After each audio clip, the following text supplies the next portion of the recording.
the Mayans, the Aztecs, they were great at chronicling their knowledge of the world around them. They must have explored and known about giants if they were in North America at the time. Why aren't there like codices full of stories about giants? Or are there? Maybe there are. There are, yeah. There are. There's a Codex Vaticanus that shows a bunch of locals defeating a giant, killing him, cutting his guts open. It's pretty rough. We've got something like 20 accounts from Mexico, maybe 25, that we've just gathered over the years. 10 foot tall, some of them.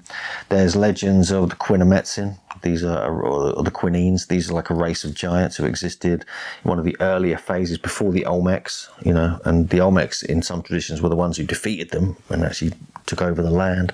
And these are depicted, these are talked about in tradition.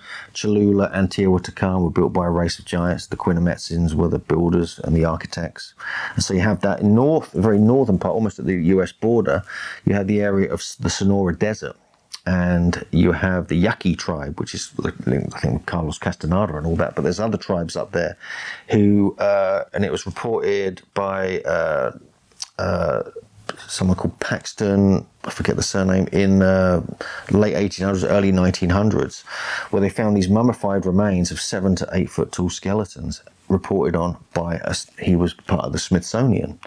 But it never got into their publications. He just published it himself and put it out in all the news. We did a whole chapter on the Sonora Giants, I think, in our Giants on Record book. So you have got stuff going on in that part of the country. There's been giant remains found in Baja California as well as there's a few accounts in the Yucatan. There's apparently a very tall skeleton on display in a museum near Capan in Honduras and things like this. And so you seem to find it everywhere. There's lots of these accounts, there's lots of these stories, there's lots of these skeletal remains reported in the press, in academic journals. It's the same principles everywhere.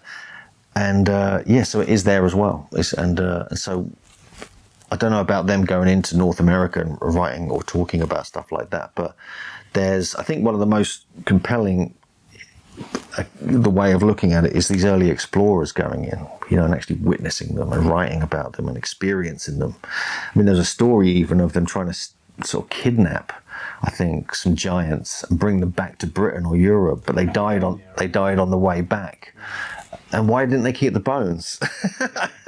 I guess a rotting body on a small ship. A bit smelly, And so you got, crazy stories like that. So to be honest with you, we don't know a lot of it. We just don't know how authentic these are, but we kind of feel compelled to piece it together and investigate them as closely as we can, because there's a great story there.